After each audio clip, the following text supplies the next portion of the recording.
ディズニーと聞いて何のことだかわからない人はおそらくいないと思います。私たちの身の回りにはミッキーやプーさん、白雪姫などがプリントされた生活用品やアイテムがたくさんあります。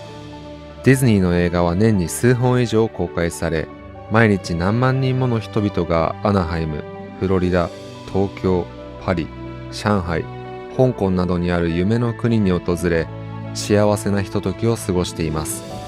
このようにディズニーというシンプルな言葉が持つイメージは非常に複雑で様々なものを含んでいます。ディズニーは単にテーマパークを指すだけの言葉ではなく、アニメーションや実写の映画、数々のプリンセスや愛すべきキャラクターたち、数々の優れた音楽、パレードやショー、アトラクション、さらには全ての生みの親、ウォルト・ディズニー自身、そして何より彼が思い描いた無限大の可能性と夢の世界、その全てを意味するのです。あまりにも当たり前にそこら中に存在しているからこそ、私たちがディズニーについて深く考えることはあまりありません。深く考えずとも楽しめるからディズニーはすごいのです。でもだからこそ、もっとディズニーについて知ることで、今までの何倍もディズニーを味わい、楽しみ、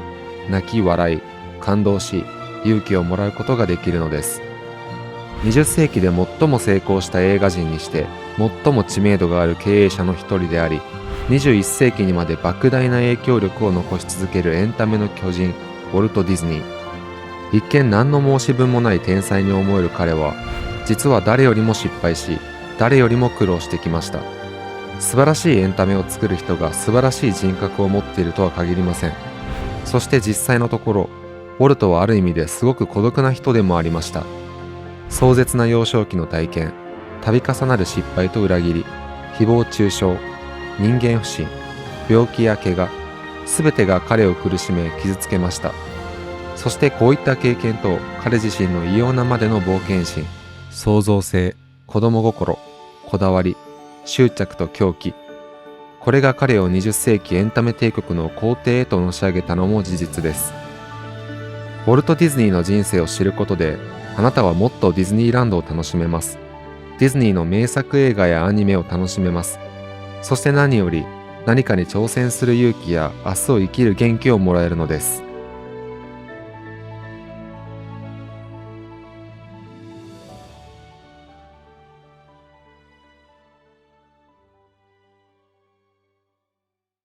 せっかくなので、ウォルトの遠い祖先から話を始めてみましょう。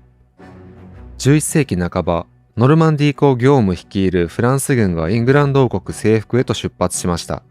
この一行の中にユーグ・ディズニーという人がいました。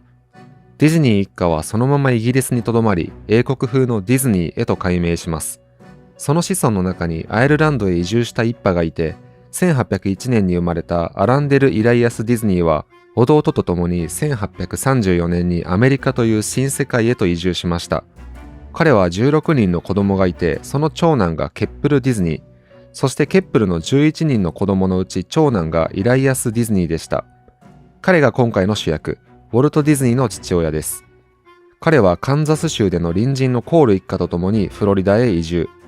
イライアスはコール家のフローラに求愛を続け、ついに1888年、めでたく結婚式を挙げます。同じ年に長男のハーバートが生まれ、オレンジ農園の経営を始めます。しかしマラリアにかかってしまったので、心機一転シカゴへと移り住みます。1890年には次男のレイモンド、1893年にはロイ・オリバー・ディズニーが生まれます。そして親交があった牧師、ウォルター・パーの妻とイライアスの妻が同時期に妊娠すると、男の子が生まれたらお互いの名前を付けるのはどうでしょうと言い、結果男の子が生まれたので、四男の名前はウォルター・イライアス・ディズニーと名付けられました。これがウォルトの本名です。パー夫妻の子供も男の子だったため、イライアスと名付けられました。8年ぶりに授かった命に2人は心から喜び、溢れんばかりの愛を注ぎました。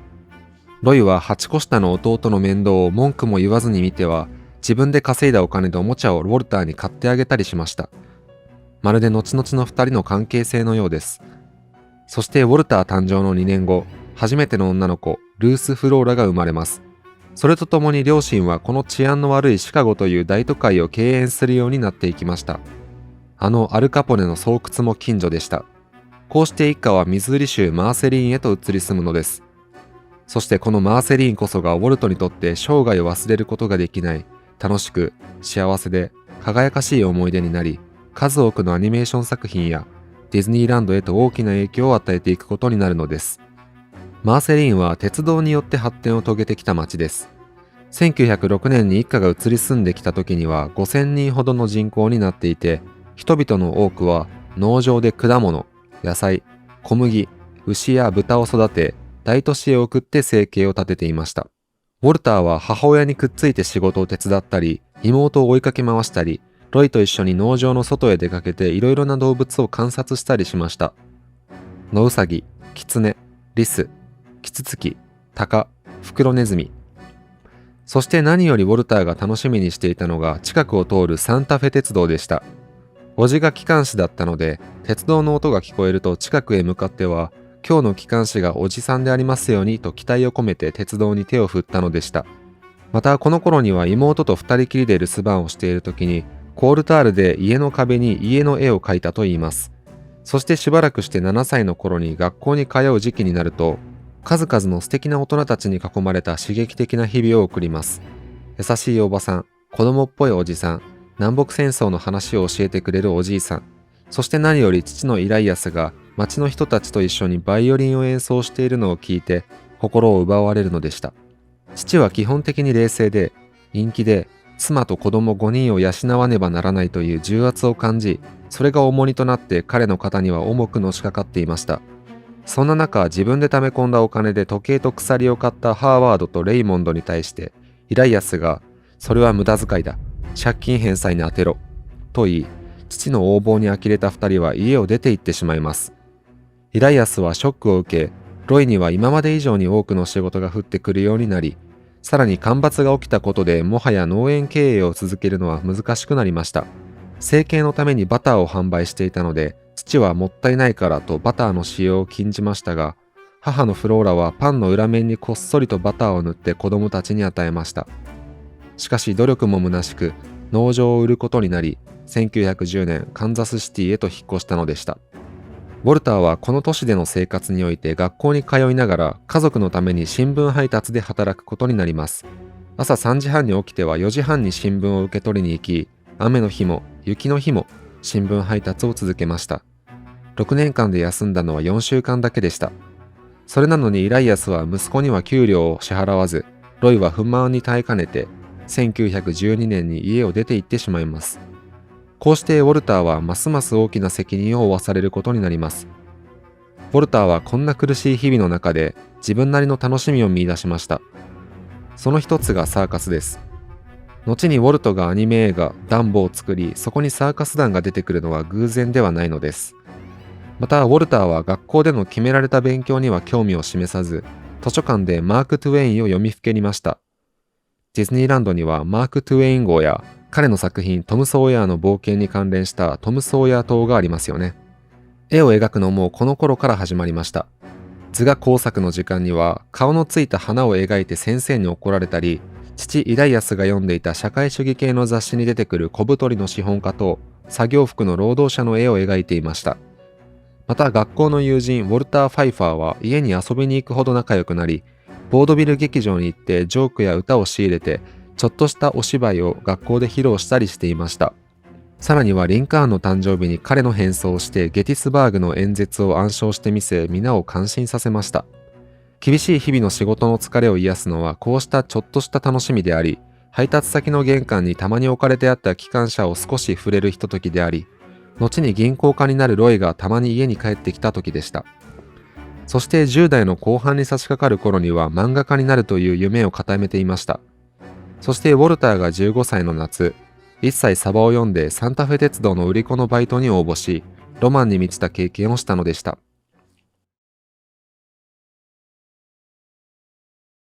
1917年、ウォルターはシカゴのマッキンリー高校に入学しました。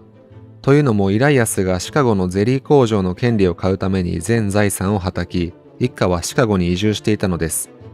彼は学校の雑誌「声の漫画家」として選ばれ、その漫画の隅にはこんな言葉が添えられていました。夏休みだ。バイトしない者は戦場へ行こう。戦時貯蓄印紙を買おう。これは第二次世界大戦の時にディズニースタジオがやったことを感じさせるものでした。彼は戦争に行きたくてうずうずしており、海軍に入隊した兄のロイを羨ましく思っていました。またウォルターはイライアスにお金を出してもらい、シカゴ美術学院の夜間クラスに通って漫画の描き方を学びました。他にも漫画に使えそうなギャグを収集したり、父のゼリー工場や鉄道の乗客整理係、郵便局などでのバイトを経験します。1918年の夏はウォルターにとって最高の夏で、仕事も単調ではなく、お小遣いもまとまった金額を手にしていました。彼女もできており、カメラを買ってチャップリンのモノマネをフィルムに収めて楽しみました。さらに第一次世界大戦の戦況も激しさを増しており、ウォルターはとうとうラッセルという友人と共に年齢を詐称して従軍に志願することにします。しかし親の署名が必要になり、しぶしぶ両親にサインをもらいに行きますが、イライアスはこれは死亡証明書じゃないか、ダメだと反対します。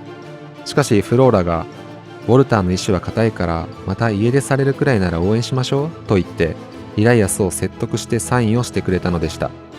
しかし流行していたインフルエンザにかかってしまい、回復した頃には休戦条約の締結で大戦が終わってしまったのです。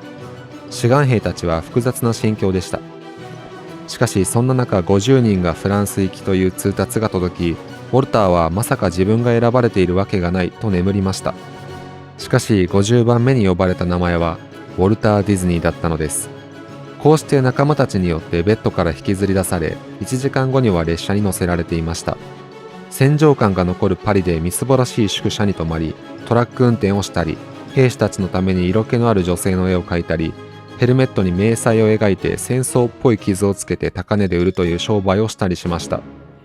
1919年9月、ウォルターたちは船に乗り込みアメリカに戻ったのでした。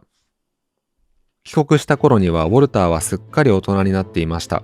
身長が伸び、肩幅が広がり、顔つきまでなんとなく社会を知った雰囲気に変わっていたのです。さらに帰国すると彼女が3ヶ月前に別の人と結婚していたことを知りショックを受けますが、漫画アーティストになるという夢は断固たるものとなっていました。彼はシカゴにずっと留まっていたくはなかったので、カンザスシティに行き、いくつかの雑誌に飛び込んで漫画家として雇ってもらおうとしました。しかし断られたので、ロイがウォルターにペスメン・ルビン商業アートスタジオを紹介します。ここでアブ・アイワークスと出会い、アイワークスの意見でウォルターはウォルト・ディズニーと名乗るようになりました。翌年解雇された2人は一緒にビジネスを始め、そこそこの結果を出しますが、カンザスシティスライドカンパニーの求人を見つけて話し合った結果、ウォルトが申し込むことになります。ここでウォルトは動く漫画作りに触れていくのです。しかし当時有名になっていたマットとジェフとか道化師ココ、インク壺よりのクオリティは高く、ディズニーも撮影技法を本格的に学び始めます。さらには車庫で自分のスタジオを作り、フィルムアド社の社長からカメラを借りていろいろと制作を始めます。この時作ったフィルムはニューマンラフォグラムと呼ばれています。さらに社長にセルロイド版を買うように何度もお願いし、短編アニメーションを映画館に売ればいいと主張するようになります。この頃になるとイライアスの事業が失敗して家族が引っ越してしまい、ウォルトは下宿生活になります。仕事も一人では回らなくなり、広告で求人を出し、少年たちに漫画作りを教えて手伝ってもらうようになりました。ここで赤ずきんを制作し、かなりのお金を得るとフィルムアド社を辞め、ラフォグラムフィルム社を設立しました。ここにアイワークスを誘い、アニメーターや彩色係の女性、セールスマンや秘書を雇っていきます。ここでブレーメンの音楽隊、ジャックと豆の木、3匹のクマ、長靴を履いた猫、シンデレラの制作を始めます。しかし短編をいくら作って配給業者に送ってもお金が振り込まれず、人がどんどん離れていき倒産に追い込まれてしまったのです。この頃にはアリスと不思議の国のアイデアを思いつき、バージニア・デイビスというモデルの女の子を雇っていました。しかし倒産してしまうと失敗から目を背けるようにカンザスシティを離れ、ウォルトはハリウッドへと向かうのです。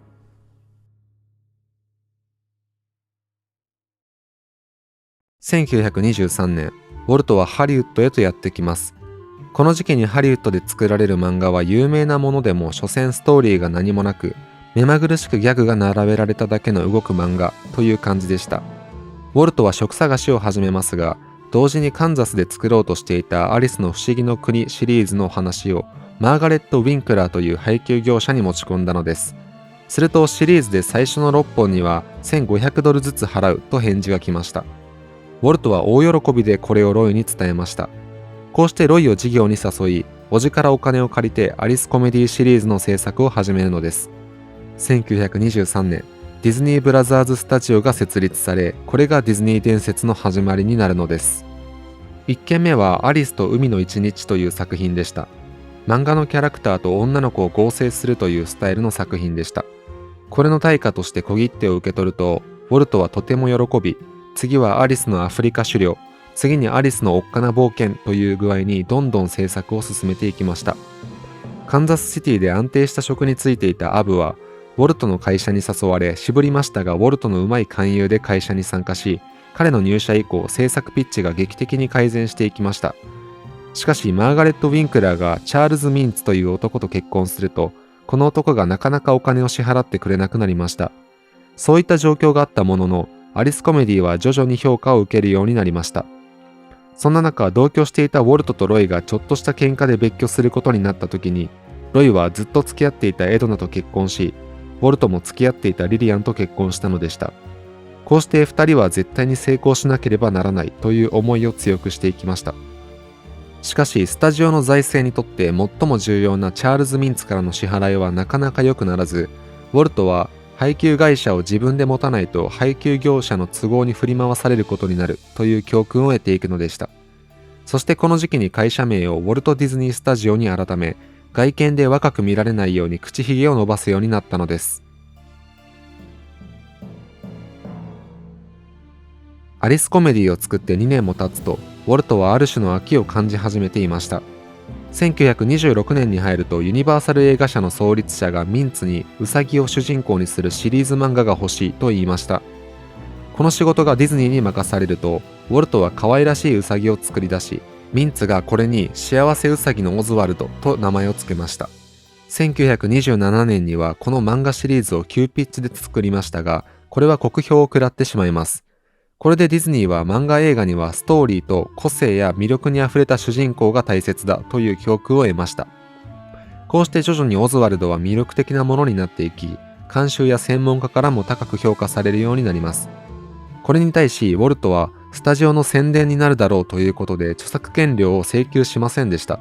しかし新しい契約の話し合いの場で1本あたりの値段を上げてほしいとウォルトが伝えると、ミンツははるかに低い値段を提示しました。ウォルトが反発すると、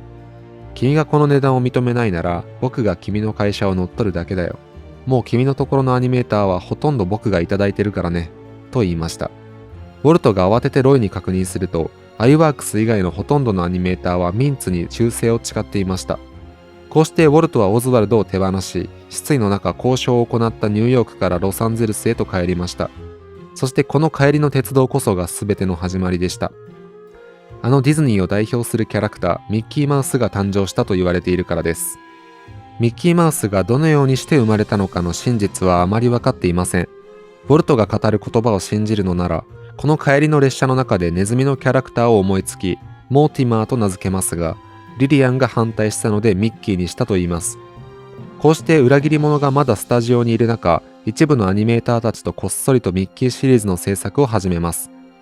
ウォルトとアブは1927年に大西洋を横断飛行したチャールズ・リンドバーグの話からヒントを得たストーリーを思いつき、これがプレーン・クレイジーという作品となります。アイワークスは1日に700枚という速度で漫画を書き上げました。1928年5月にこれが公開されるのですが、1927年10月にジャズシンガーという映画が公開され、これが映画の歴史を永久に変えてしまっていました。音声付き映画の登場です。2作目にはギャロッピング・ガウチョという作品を作ったのですが、ウォルトは映画を取り巻く環境の変化に機敏に反応し、3作目には音声の入った作品を作ろうと企んでいました。これが蒸気船ウィリーでした。この過程でパッド・パワーズという男が保有する録音システムと出会い、ウォルトはパッド・パワーズを気に入って信頼するようになっていきます。しかし彼はニューヨークでは一流の詐欺師として名が通っているとんでもない男でした。パワーズや他の映画会社との関わりを通して、ウォルトは映画業界の厳しさと現実を学んでいくのです。結果、コロニー劇場の経営者の勧めで2週間だけまずは公開することになり、ウォルトの予想通り大好評を博します。この中でパッド・パワーズとも契約を交わすのですが、ロエがこの契約書を見るや否や激怒し、これ以降スタジオとパワーズの対立が始まっていくのです。蒸気船ウィリーの成功により、見るからにミッキーマウスの人気は上昇していきましたが、一方でスタジオが同じキャラクターでシリーズを延々と作り続けるというのは気がめいることでした。ウォルトは常に新しいことをしていないと気が済まないのです。そんなある時、作曲家のカール・スターリングは、骸骨が墓場で踊るという毛色の変わった作品を作ることを提案します。これはスケルトンダンスになり、ウォルトはこれをシリーシンフォニーシリーズの一作目に位置づけようと考えます。要するにシリンシンフォニーシリーズとは、ウォルトのスタジオがいろいろな素材や技術を試す実験のために作られたものなのです。これも観客から大人気となり、1929年にはミッキーマウスクラブが作られました。こういった人気を支えていたのは、ウォルトが制作費を気にせずに質にこだわり続けたことでした。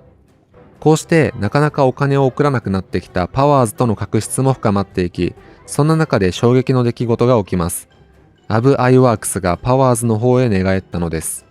これにはアニメーションの制作をめぐってウォルトとアイワークスの間で衝突がたびたび起きていたという背景もありますが、ウォルトは大きなショックを受けました。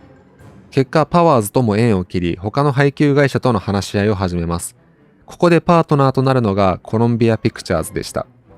パワーズはディズニーに対してディズニー漫画の権利を手放すのに10万ドル以上を要求しますが、ウォルトはどうしてもこのペテン師と手を切りたかったため支払いに応じました。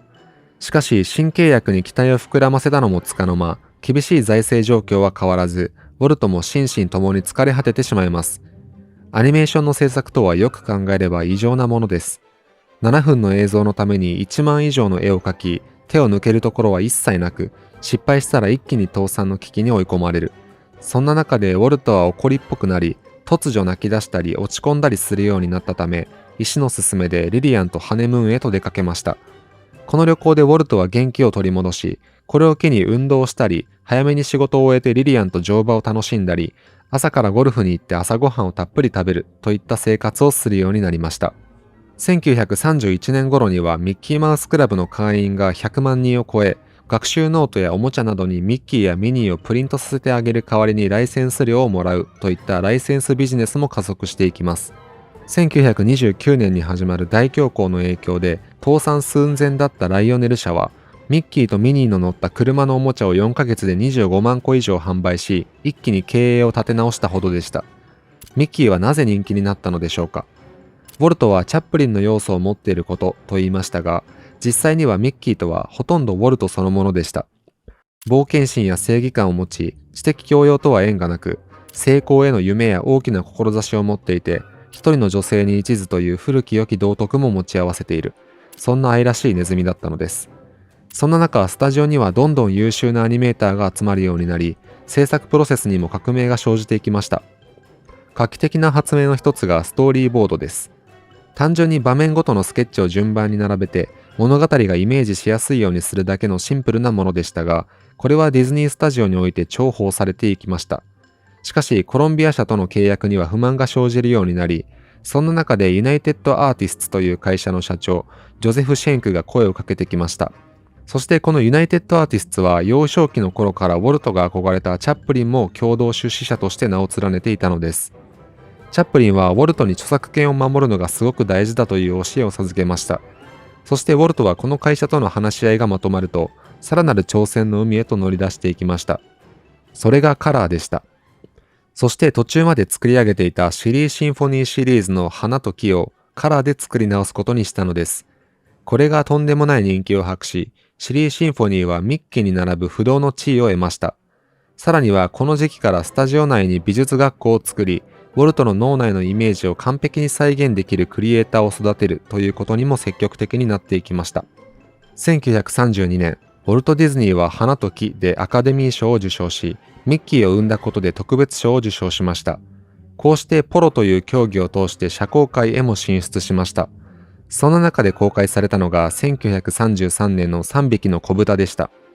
この作品はアニメーション誌、ディズニー誌に燦然と輝く傑作です。特に人気が出たのが、狼なんて怖くないという曲でした。これを聞いたアメリカ国民は、まさに今苦しめられている大恐慌と狼をリンクさせ、その大恐慌に対して戦っていく勇気をもらったのです。そしてこの時期にウォルトにはさらなる幸せが訪れていました。待ち望んだ命を授かったのです。リリアンとの間には女の子が生まれ、ダイアン・マリー・ディズニーと名付けられました。そしてウォルトはまたしても短い映画を作ることに飽きを感じ始めていたのでした。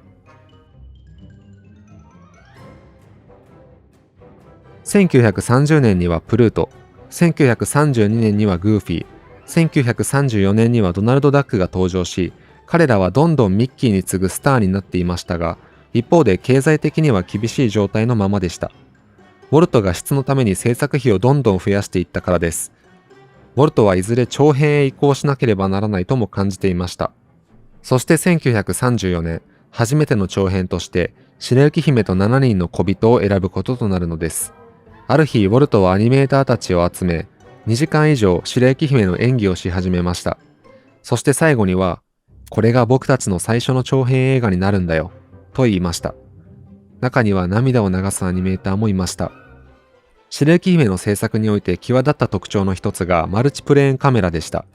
違う高さに 4,5 枚の絵を並べて上から撮ると立体的な絵が撮れるというものです。ウォルトは例によって風車小屋のシンフォニーという作品でこのカメラを試しました。これがアカデミー賞を受賞したことで、ムードや視覚的イメージの重要性を学んだのです。小人を描いた新人のフランク・トマス、動物を描いたミルト・カールやエリック・ラーソンなどは、後にナイン・オールド・メンと呼ばれる伝説的なアニメーターになります。ある時、ディズニー社がお金を借りていたバンク・オブ・アメリカのローゼンバーグという重役が白雪姫の試写を見に来ました。まだ未完成だったため、ウォルトは身振り手振りで補足説明や演技を入れながら必死に間をつなぎました。しかしローゼンバーグの表情はピクリとも動かず、上映が終わっても映画のことは何も触れず、二人は天気やロイについて話すばかりでした。そして去り際にこう言ったのです。今日はどうも。じゃあ失礼。ありゃ大した金になりますぞ。こうしてウォルトは資金を獲得したのでした。白雪姫が完成間近になった頃、ユナイテッドアーティスツが白雪姫の放映を主張しました。しかしウォルトは自分がよく知らないことをしたくないと言い張り、そこに RKO 社が魅力的な配給契約を提示してきたのです。こうして1937年12月21日、プレミア賞が開かれ、数々のハリウッドセレブや有名人が集まりました。こうして世界で800万ドルの興行収入を記録し、アニメ史を永久に変えてしまったのでした。ウォルトが成し遂げたのは単に面白い映画を作ったということではありませんでした。それまでアニメや漫画といえば子供騙しの大衆娯楽だと思われていました。それを一気に芸術作品へと押し上げたのです。そして何より映像と音楽の完璧な融合を成し遂げたのです。結果、小人が歌うハイホーハイホーや口笛を吹きながら働こうは大人気曲となりました。こういった最高クオリティの音楽なしに白雪姫のヒットはなかったでしょう。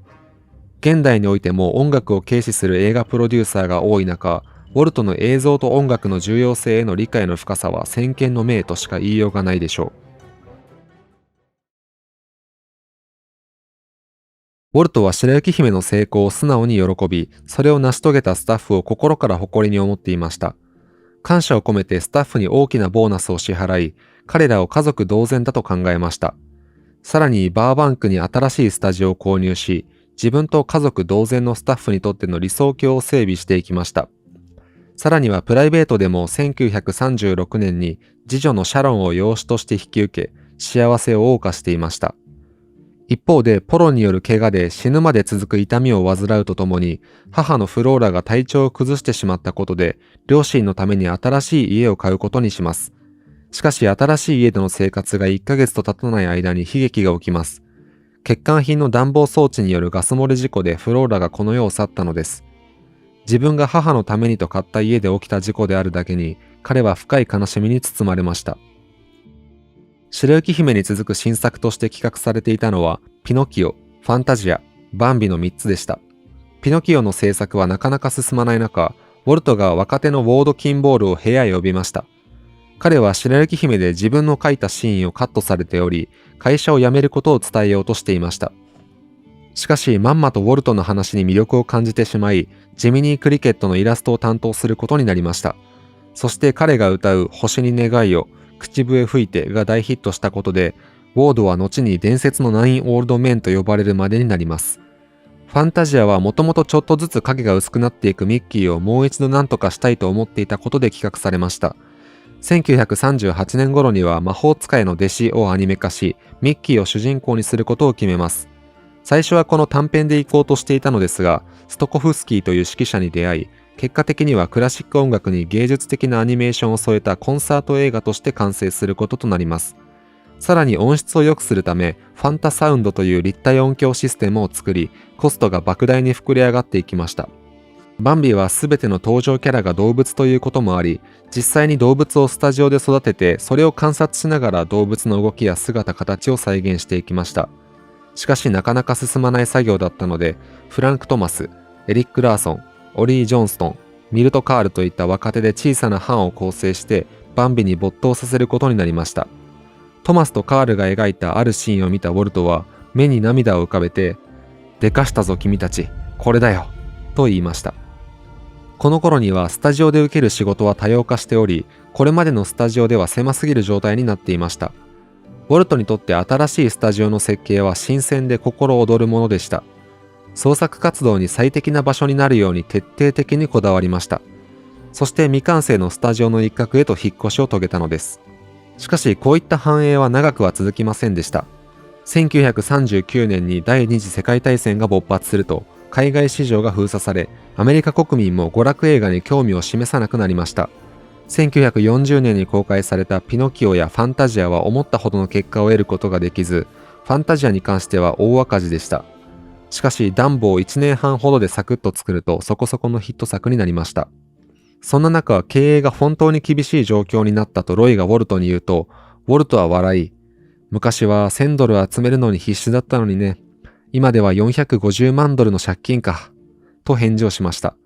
こうして二人は笑い合い、株式の公開に踏み切ります。株式を公開するということは、ディズニー社はもはやウォルトとロイが好き勝手に支配できる会社ではなくなるということを意味します。しかしその分外部から資金を得ることができるのです。例えば、ウォルトが100株、ロイが100株持っているだけなら、二人で株式を 100% 持っているので、二人の意見が絶対です。しかし追加で800株を1株1万ドルで販売すると、会社は800万ドルの資金をゲットできますが、その分ウォルトとロイの株式の割合は 20% になってしまい、他の株式の発言にも耳を貸さなければならなくなるというイメージです。さらにスタジオの規模もかつてのように小さくなく、ウォルトがスタッフたちと個人的な関わりを持てる大きさをはるかに超えていました。こうしてウォルトにとって温かかった理想郷は崩壊を始めるのです。1940年代に入ると、スタジオの中には下っ端であるがゆえに待遇にも賃金にも不満を持つ者が現れ、労働者を守ってくれるのは労働組合だけだと考える一派も勢力を増してきます。さらにヨーロッパ戦線はナチスドイツの躍進でより厳しい状況に立たされ、ディズニー社にも大量解雇の噂が流れました。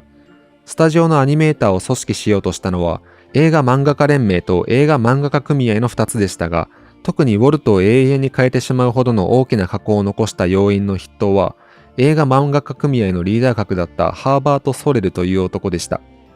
ソレルはディズニースタジオのアニメーターの大半が自分の組合に参加したと豪語し、労使契約にサインしなければストライキを打つとウォルトを脅しました。こうしてウォルトは1941年に従業員を集めて、今までの苦労や信念、理想、そしてディズニー社の待遇は他社よりもいいということをスピーチしました。このスピーチはウォルト史上めったにないほど自分をさらけ出していて、このスピーチの結果6割の従業員はスタジオに残りました。ウォルトは最初、ストはせいぜい数日で終わるだろうと考えていましたが、想定よりも深刻化していき、ソレルはディズニー社の取引先にボイコットさせるという方法も取ってきました。ストの中にいたある従業員はウォルトに向かって、ほら、あそこにいるぞ。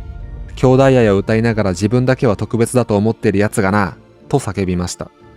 このストは後に収束し、スト参加者の中には後に出世した人もいたのですが、このストをきっかけにウォルトは反響保守へと一気に傾いてしまい、また、かつてウォルトが目指した家族同然のスタッフたちとの楽園を作るという理想は儚く消え去ったのでした。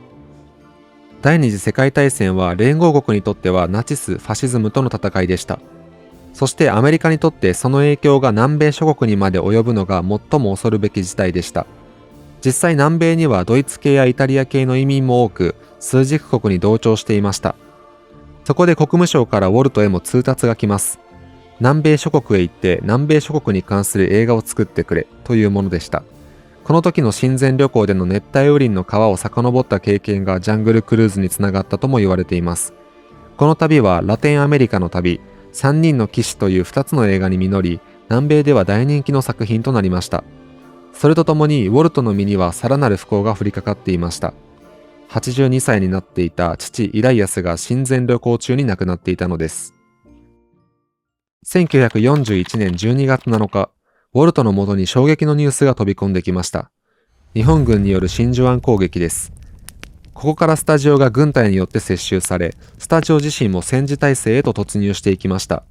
兵士のための教育映画を作ってその実力を見せつけたウォルトのもとには、次々に戦争に関連する映像制作の依頼が舞い込むようになりました。しかし国民を啓蒙し、説得し、行動させる映画を作るという新しい挑戦は、ウォルトを楽しませました。そんな中、財務長官から国民の納税を促す映画の制作をする仕事が舞い込んできます。簡単に言うと、愛国的だが税金の意味が分かっていなかったドナルド・ダックが、税金が国のためになると気づいて行動や考え方が変わって、最終的に直接税を納めに行くというストーリーです。これは新しい精神という名前で公開され、結果6000万人以上の目に触れ、納税対象者の 37% がこの映画を見て税を納める決心をしたと語ったそうです。さらには総統の顔という最も人気だったディズニーの戦時下映画にもドナルドが登場しています。他にも空軍力の勝利という映画も作ったのですが、これはローズベルトやチャーチルの目にも留まり、ノルマンディー上陸作戦における空軍力の拡充に影響を与えたようです。1942年にはバンビも公開されますが、振るわない結果で終わりました。ディズニーのスタジオは戦後数年間厳しい大変な時期を過ごしました。大きな作品を作る予定もなければ、資金も底をついていました。そして長年ディズニー社にお金を貸し、戦時下もディズニー映画には本質的な価値があると言って返済できないのを許してくれたバンクオブアメリカのジョゼフ・ローゼンバーグも、とうとうウォルトに圧力をかけてきました。我が社はこれまでディズニー社に肩入れしてきた。しかし親しいとは言っても当行の投資家を守る義務がある。それだけかね。いや、まだある。君たちは出費を削るべきだ。それで終わりかね。ローゼンバーグは言いたいことをまくし立てるように言いました。するとウォルトはこう返事しました。あなたには失望したよ。あなたは他の連中とは違うと思ったんだが同じようだね。晴れた日に傘を貸しておいて雨が降ったら返せと取り上げる。いいよ、それなら他の銀行を探す。ローゼンバーグは心から驚き、ウォルトが400万ドル以上借金しているのに、まだまだ借りられると本気で思っているのだと気づき、大声で笑ってこう言いました。わかったよ、ウォルト。君の勝ちだ。ロイとウォルトは次の映画をどうするかで揉めていました。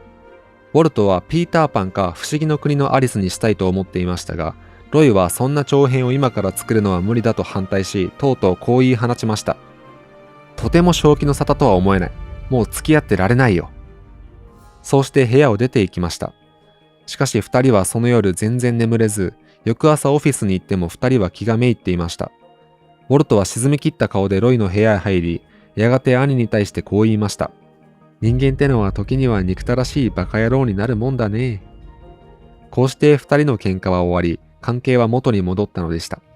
二人はこの一件を通して考え直し、いくつかの短編をまとめたメイクマイミュージックや、アニメ3割、実写7割の南部の歌を1946年に公開しました。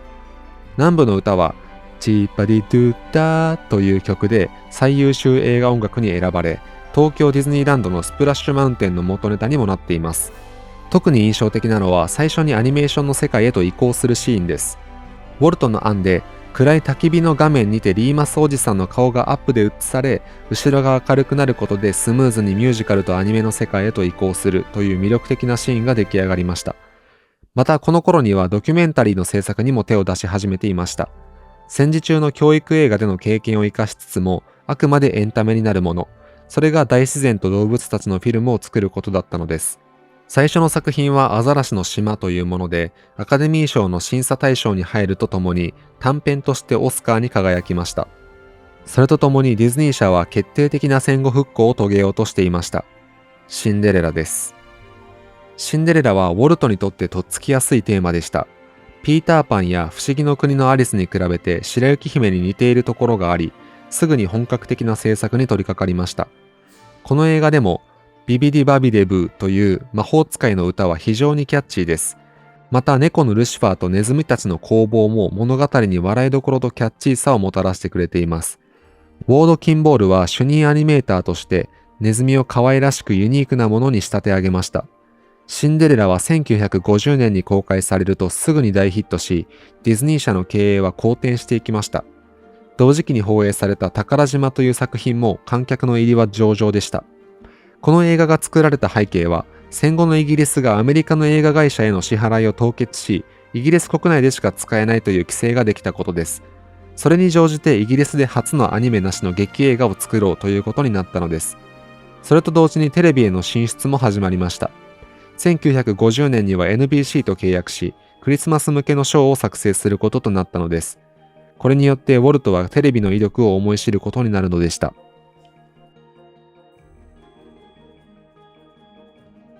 幼少期からの憧れもあり、ウォルトは鉄道をこよなく愛していました。そしてそれはウォード・キンボールも同じで、キンボールはシカゴの鉄道博覧会にウォルトを誘いました。キンボールによれば、今日ほど幸せそうなウォルトは見たことがなかったらしく、家に帰ったウォルトはリリアンに、今日ほど楽しい日はこれまでになかったよ、と報告したほどでした。さらにこの時期に引っ越しをするとき、庭に鉄道を作れることを条件にしたかったウォルトはリリアンと揉めました。結果夫婦間で契約書を作り、合意書としました。ウォルトは仕事の傍らでこの自宅の鉄道建設に熱中していたのです。さらによく言われるきっかけが2つありました。一つが娘を遊園地に連れて行った時、大人が楽しめず汚い園内、不愛想な係員などへの不満を感じたという話。もう一つが観光客がハリウッドに来ても男どもが机に何かを書いている姿なんて見てもつまらないだろうから何か見れるものが必要だという考えでした。こうして1948年頃にはミッキーマウスパークなる構想ができていました。この構想は結局実らないのですが、最終的に遊園地建設へのウォルトの野望は膨らんでいき、ディズニーランドへとつながっていくのです。ウォルトは旅行した時にいろいろな小道具を集めることに熱中していましたが、中でも気に入ったのがくちばしと尻尾を動かしながら歌うカゴの鳥の機械人形でした。もはや絵を描いて動かすだけではなく、実体を持ったものを動かすでもしなければウォルトの好奇心は満たされなくなってきていたのです。ウォルトはかつてよりも確実に年を重ね、顔にも威厳が出てきて保守的になっていました。それとともに娘たちも成長していきました。ある日、ウォルトは知り合いの小さい女の子が膝に乗ったのを見て、自分の娘の小さい頃を思い出して泣きそうになったと言います。実際ウォルトはますます涙もろくなっており、アニメーターたちも自分が描いたシーンを見てウォルトが涙を流すと密かに喜ぶのでした。ウォルトはそんな年になっても若い頃から好きだった赤いインゲン豆のチリソース煮が大好きでした。仕事が終わるとウォルトはいつも看護師のヘーゼル・ジョージにマッサージをしてもらっていました。昔ポロで痛めた傷や衰える体の疲れを癒すだけではなく、一日で起きたことや噂話をして二人で笑い合ったのです。ウォルトにとってほぼ唯一と言っていいほどリラックスできる癒しの時間だったのです。この二人の時間はウォルトが亡くなる直前まで続くことになります。映画の方も順調に進んでいきました。ピーターパン、不思議の国のアリスは原作があったため制作への足かせが非常に多かったのですが、次に制作したワンワン物語はオリジナルだったため自由気ままに作ることができました。イギリスでは2作目のロビン・フットに続いて剣とバラや豪族の砦の撮影を終え、海底2万マイルの撮影に入っていました。海底2万マイルはアトラクションにもなっているもので、監督はリチャード・フライシャーでした。彼はあの漫画映画の先駆者マックス・フライシャーの息子で、マックスはウォルトにスタッフを引き抜かれた、手法を真似されたなどと怒っていた時期がありました。そこでリチャードはマックスに許可をもらいに行き、父は息子にこう言いました。もちろんやるべきだ。ウォルトに言ってやってくれ。彼の目は正しいとね。またドキュメンタリーの新作砂漠は生きているを配給するのを RKO 社が渋ったため、ディズニー社はとうとう1954年、ブエナビスタ社という自前の配給会社を設立するに至ります。ウォルトの中で遊園地への意欲は高まっており、コペンハーゲンのチボリ公園を見た時にやる気はますます高まりました。しかしロイは遊園地に反対だったので、ウォルトは自分の生命保険までも担保に10万ドルほどの借金を作りました。この時にはディズニーランドという名前が決まっており、ハーパー・ゴフやマービン・デイビスなどを巻き込みながら着々と計画を進めていきました。ウォルトにとって遊園地とは永遠に完成しないものでした。それは一度公開してしまうと二度と手を加えられない映画やアニメを作ってきたウォルトにとって切実に大切なことでした。永遠に手を加え、永遠により良い夢の国を作り続けることができるのです。世界で最も成功した大人による世界で最も大きなおもちゃというのはまさに言い得て妙です。ウォルトはこの企画をより進めるためにウェドエンタープライズという会社を設立しました。しかしお金を借りてもやはり足りないという状況が続きます。そしてウォルトはあることをひらめくのです。テレビがあるじゃないか、と。早速涙ながらに理事会を説得し、なんとか承認を得るとロイがテレビ局へと交渉に行くことになりました。しかし完成図やイメージなどは一切ありませんでした。そこでウォルトはハーブ・ライマンをスタジオに呼びました。やあハービー、僕たちは遊園地を作ることにしたんだ。へえ、場所はどこです？今探してるよ。で、名前は？ディズニーランドって言うんだ。なるほど。今度、兄のロイが資金繰りにニューヨークへ行くんだが、何か視覚的にパッとわかる資料を見せてやらんとね。そうですね。図面はあるんですか？見せてくださいよ。それは君が書くんだよ。結果、ウォルトの説得でライマンはこの仕事を受け入れ、とんでもないスピードで完成予想図を書き上げました。これはロイの交渉において大いに役立ちました。まず CBS はディズニーの計画にあまり興味を示しませんでした。NBC と ABC は両方ともディズニーとの契約を狙っていましたが、NBC は不誠実な対応が続いたため、最終的にロイと ABC 会長のレナード・ゴールデンソンとの間で話がまとまりました。結果はディズニーが1時間分の番組を提供する代わりに ABC は50万ドルの投資をするというものでした。さらに株式を 35% 持つことで450万ドルまで融資を保証することも約束しました。こういったテレビ番組とテーマパークの計画は1954年4月2日に発表され、1955年の7月に開園するとウォルトは宣言しました。ディズニーランドの場所はアナハイムが最適ということになり、ウォルトは映画の世界へゲストが足を踏み入れられるようなパーク作りにこだわりました。客の流れが悪くならないようにライド型のアトラクションがメインで、動物や人間なども機械で動かすことで日による差が生じないように設計されました。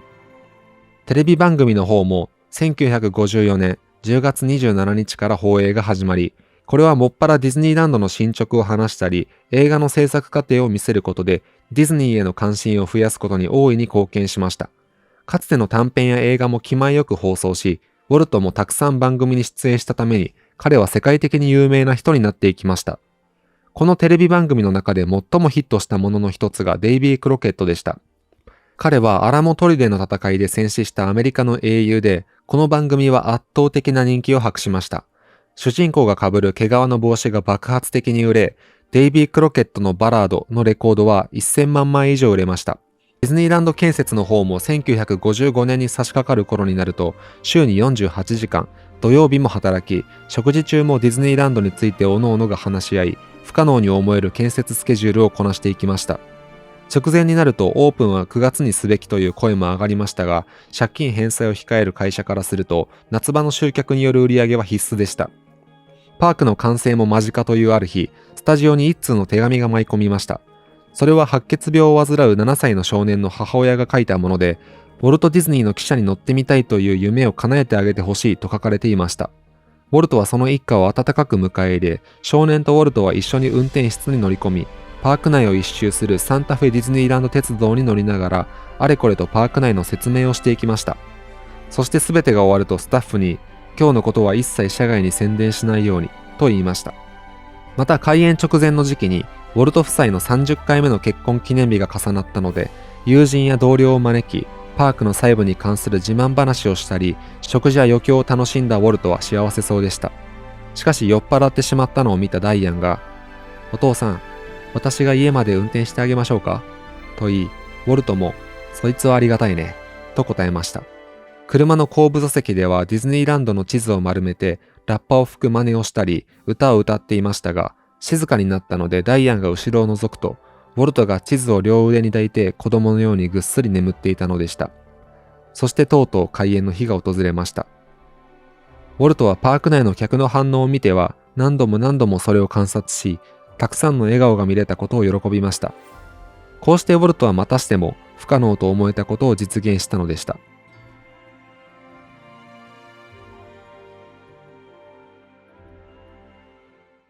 ディズニーランドは開園から7週間で100万人以上の来場者を迎え、1955年9月にダンボを放映すると最高視聴率を獲得しました。そこで10月には新しい番組、ミッキーマウスクラブを始めます。この番組に出演するのは10代くらいの24人の子ネズミたちで、この子供たちはマウスカティアと呼ばれました。視聴率は驚異の 75% にも達し、マウスカティアが頭につけているカチューシャは飛ぶように売れていきました。この番組は ABC に巨額の利益をもたらし、ディズニー社も事業を始めて30年以上経ってようやく経済的な安定を手にしたのです。ディズニーランドに初めてやってきた外国の要人はスカルノ大統領でした。スカルノが、ウォルトにさぞ儲かっているんでしょうね、と言うと、ウォルトは、そうですね、なんせ借金が1000万ドルばかりありますから、と答えました。1960年にはフルシチョフ首相がディズニーランドに来る予定でしたが、ロサンゼルス警察が身の安全を確保できないと述べたために実現せずに終わってしまいました。これを受けてフルシチョフは子供のように残念がりました。ウォルトも世界で8番目の規模のディズニーランド潜水艦隊を披露しようと思っていたために失望が隠しきれませんでした。ウォルトはロイがこの会社の発展において重要な役割を担い続けてきてくれたことを忘れることはありませんでした。二人はよく喧嘩しましたが、それでも二人は互いに他人にけなされることを許しませんでした。ある時、ウォルトがスタッフの前でロイの悪口を言っていると、それをうなずいて聞いていたスタッフに対してウォルトは激怒しました。こうしてウォルトとロイが互いの悪口を言っていても、それに賛成してはならないというのは、スタッフの中での不分裂になっていたのでした。ある日、ウォルトとロイは大喧嘩していましたが、いつものようにウォルトが謝りに行き、誕生日プレゼントとして先住民が和解の印に使うキセルを持っていきました。ロイは大笑いし、二人は一緒に楽しくキセルを吹かしたのでした。その時の手紙にはこう書いてあります。僕と兄さんは何年もかかって何かをやり遂げてきたんだ。真面目な話だけど誕生日おめでとう。ずっと長生きしてほしい。僕は兄さんが大好きだ。ロイも晩年ウォルトについてこんなことを言っていました。弟のおかげで僕はミリオネアにしてもらったよ。ウォルトのためなら何だってしてやりたい僕の気持ちはちっとも不思議じゃないだろ。相変わらずミッキーマウスクラブ、デイビー・クロケット、そして解決ゾロなどが人気を取り続けていた中、ディズニー社と ABC の間でいさかいが起き、ABC がディズニーランドから手を引くことになりました。こうしてウォルトはこれから来ると思われていたカラー番組を作るために NBC に話を持っていこうと考えていました。こうして1961年9月にウォルト・ディズニーの素晴らしい色彩の世界が公開されました。このように無声映画から音声映画、白黒からカラーへという歴史の波にウォルトは乗っていったのです。またディズニーランド開園以来、ウォルトは毎週のようにパークを訪れてはもっと良くするための何かを探していました。有名なのはジャングルクルーズでのある出来事です。ウォルトは従業員にバレずにボートに乗り込み、終わった後に監督責任者ディック・ヌニスのところへ行ってこう尋ねました。あのボートの一周の時間は何分かな？ 7 分です。さっき乗ったら4分半だったけどね。僕はあのカバーをじっくりと見てもらいたいんだよ。自分の仕事にうんざりしてる案内人に急いで連れて回られるんじゃなくてさ。では一緒に回ってみましょう。こうしてウォルトは実際に案内の仕方を説明しながらボートに乗り込み、そこから1週間はタイムウォッチで7分になるまで何度もテストされました。そして3週間後にウォルトはフラットボートに乗り込み4周しました。こうして訓練されているのが1人や2人ではないことを知り、ヌニスに OK の合図を送りました。1950年代後半になると映画においても着実な収益を上げていきました。1957年にバンビを再放映した時には好評を博し、それ以外の名作映画たちも定期的に再上映することで売り上げはそのままほとんど利益となりました。黄色い老犬という実写映画はアニメ以外のディズニー映画史上最高の売り上げを叩き出し、僕は報い犬も大ヒットしました。一方、ウォルトが制作にほとんど関与しなかった眠れる森の美女は、人間の個性やユーモアが欠ける作品となってしまい、赤字に終わりました。こういった状況を打開するために1960年頃に公開された大漂流記、101匹ワンちゃん大行進、うっかり博士の大発明フラバー、罠にかかったパパとママは合わせて2000万ドル以上の利益をもたらしました。そしてようやく1961年にバンクオブアメリカからの借金を返済し終えたのでした。ウォルト夫妻は西インド諸島に何度か旅行しました。そこではかつて海賊が住み着いていたと言われている火山島に行き、この経験がカリブの海賊につながっていきました。とともに、プエルトリコでは機械仕掛けの鳥を購入しました。これが後に魅惑のチキルームへとつながっていきます。そしてこの機械仕掛けの人形というアイデアは次なるパークへも受け継がれていくのでした。ディズニーの経営が軌道に乗ると、ますます動く人形作りへの情熱が再燃していき、とうとうアメリカの歴史を再現するアトラクション、大統領の広間の企画に乗り出していきました。音を出し、動き、電子頭脳で機能するこの人形はオーディオアニマトロニクスと名付けられ、これが1963年にオープンするスティッチのアトラクション、魅惑のチキルームで初めて使用されました。そんな中、1964年から65年にかけてニューヨーク世界博が開かれるという話が舞い込んできます。ウォルトはここにアトラクションの展示を作り、終わったらディズニーランドに利用することができると考えました。ゼネラルエレクトリックには進歩の国、イリノイ州の展示にはリンカーンの機械人形、ペプシコーラ社には後に It's a Small World につながる展示が依頼されました。ペプシコーラ社は子どもの福祉向上を図るユニセフのために何かを出展したいと考えており、ボートに乗って世界中の子どもの人形を見て回るという内容に決まりました。このアトラクションを成功へ導いたのは天才的作曲家シャーマン兄弟でした。建設はスケジュール的に非常に厳しいものでしたが、なんとかギリギリで仕上げ、リンカーンに至っては1週間遅れでなんとかオープンすると、あっという間に人気アトラクションになっていきました。結果、世界博が終わると、リンカーンと It's a Small World はそのままディズニーランドに移され、もう一件フォード社のために制作した魔法のスカイウェイというアトラクションからは、戦士時代の恐竜の部分だけを利用して、ディズニーランドの鉄道のコースに設置されました。この頃になると会社付きの看護師、ヘーゼル・ジョージのマッサージはウォルトにとってますますありがたいものになっていました。そしてもうウォルトには大した時間は残されていませんでした。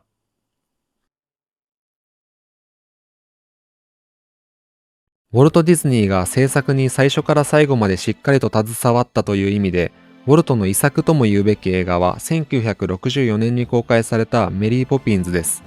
そしてこの作品はウォルト・ディズニーの作品の中で最も成功した映画でもあります。事の始まりはもう20年以上前でした。娘のダイアンがベッドに置いていた本をウォルトが何気なく手に取り、これを読んで映画にすべきだと直感的に感じ取りました。娘のダイアンも映画にしてほしいとウォルトに言いました。こうして1944年頃に著者の P.L. トラバース夫人にコンタクトを取るのですが、彼女はアニメーションに強い抵抗があり、結局映画化は実現しませんでした。この夫人が映画化の話に乗ってきたのは1960年のことでした。監督は黄色い老犬、うっかり博士の大発明フラバー、ナンパ船などで実績を積んだロバート・スティーブンソンでした。彼はイギリス人の乳母に育てられた経験も持っていました。脚本はビル・ウォルシュやドン・ダグラディが担当しました。ビル・ウォルシュはミッキーマウスクラブやディズニーランド解説などのテレビ番組を担当したプロデューサーです。音楽はシャーマン兄弟。アニメーションはフランク・トマス、ミルト・カール、オリバー・ジョンストン、ジョン・ランズベリー、ウォード・キンボール、エリック・ラーソンといった後にナイン・オールド・メンと呼ばれる伝説のアニメーターのうち6人が担当しました。特殊効果はアブ・アイワークスが担当しました。彼はミッキーを描いていた初期の頃からのビジネスパートナーです。そして主演はジュリー・アンドリュースです。彼女はマイ・フェア・レディで主演した後、ブロードウェイでキャメロットに出演中でした。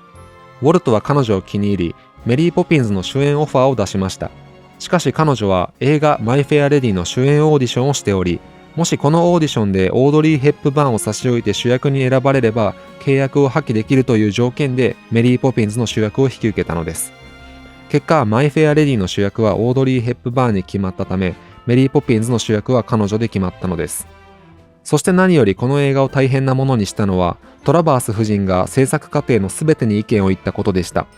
彼女は長年拒んでいた映画化を認めるときに、企画会議の様子は全て録音すること、トラバース夫人の承認なしで変更は許されないことという条件を提示してきたのです。こうしてディズニー社最高の制作スタッフに加えて、ウォルト・ディズニーとトラバース夫人による妥協のない話し合いを経て、1964年に公開に至ったのです。面白くないはずがありませんでした。各紙はおおむねこの映画を絶賛し、フィルムのレンタル料だけで$4400万、さらにはアカデミー賞13部門にノミネートされました。1964年の最優秀映画賞はマイ・フェア・レディだったのですが、最優秀主演女優賞に輝いたのはジュリー・アンドリュースでした。彼女はマイ・フェア・レディの主演に選ばれなくてよかったですと気の利いたスピーチをしました。この映画は当時まだ不当に低い扱いを受けていた SFX の地位を決定的に高め、それ以降の映画の在り方を決定的に変えてしまいました。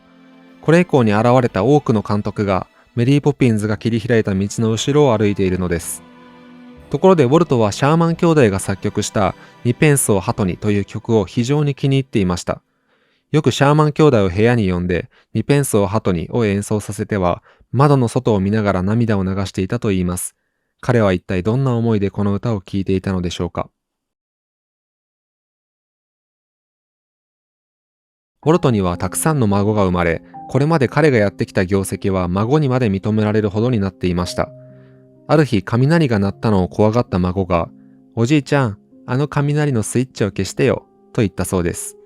確実に次の世代の存在を意識せざるを得なくなったウォルトは、教育という分野でも大きな事業を成し遂げました。それが1962年に誕生したカリフォルニア芸術大学、通称カルアーツです。さらに1958年、ウェトの技術力が高まってきたこともあって、新しいテーマパークを建設するための調査を依頼し、フロリダが最適だという結論が出てきます。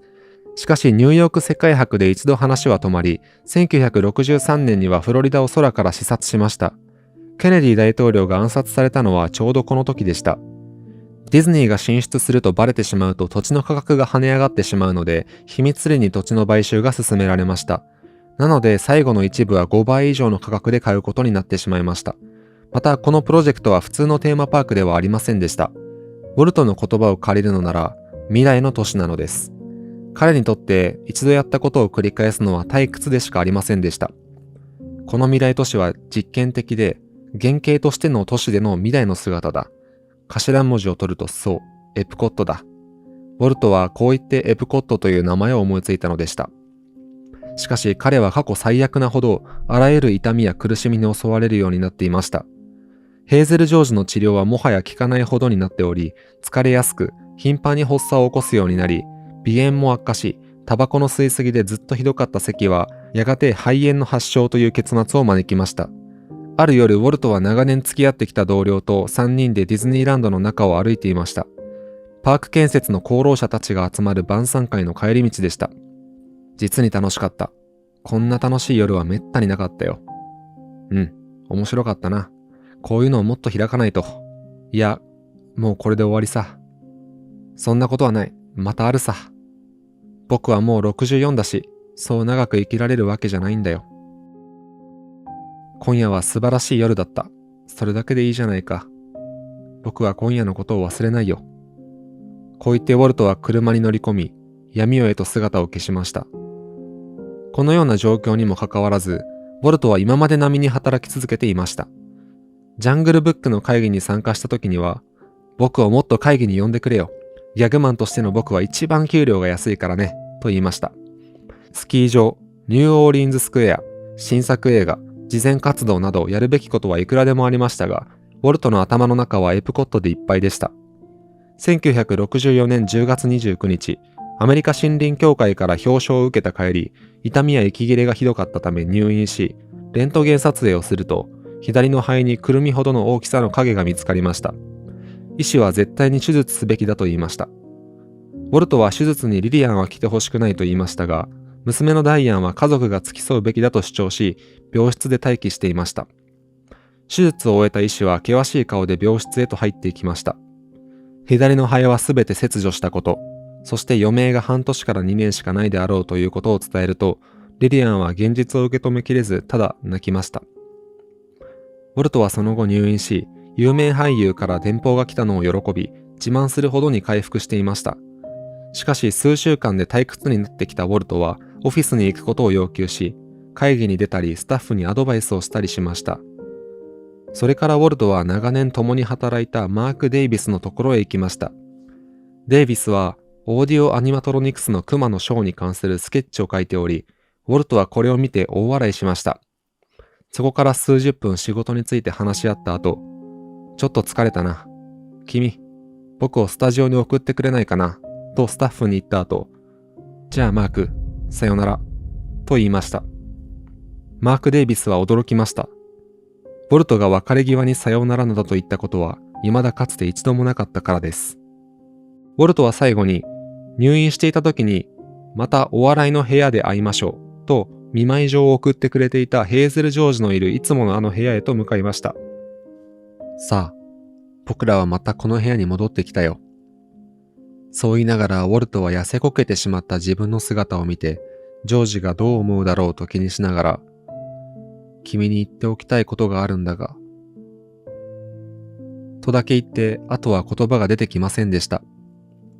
二人は抱き合って、ただ泣きました。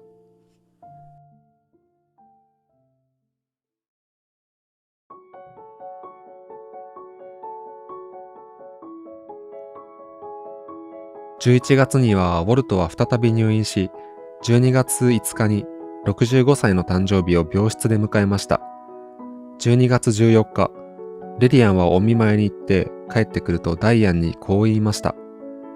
あの様子なら必ず良くなるわ、必ず。同じ日、ロイもウォルトの病室を訪れていました。二人は会社の事業やディズニーワールド、エプコットについて語り合いました。帰宅したロイは妻のエドナに、あの様子なら回復の見込みがあると思うよ、と言いました。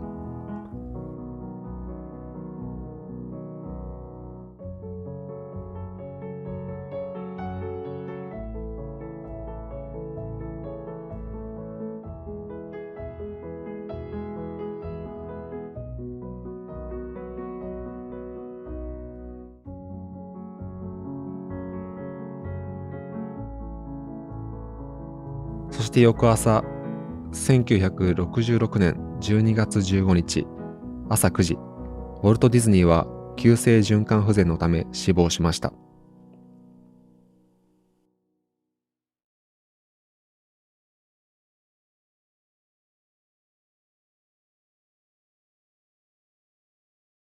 ウォルトの死は世界中を悲しみに包みました。各紙はウォルトの功績を称えました。直前までウォルトの本当の状況をあまり知らなかったスタッフたちもまた同じように驚き、中にはただ泣き崩れる人もいました。そしてウォルトの頭脳に頼ってきたディズニー社にとって彼の死は何よりも大きな損失でした。そしてディズニー社の命運はロイの手に委ねられたのです。ロイはウォルトの生前、彼に引き止められて定年退職をやめ、しばらく働くことを約束していました。当時73歳だったロイはディズニー社を率いる覚悟を決め、委員会方式で会社を運営する形を整えました。ロイは新しいフロリダのプロジェクトをウォルト・ディズニー・ワールドと名付けました。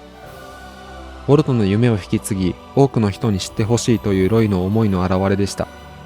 1971年10月、実にウォルトの死後から5年が経って、ウォルト・ディズニー・ワールドは一般公開できる状況になりました。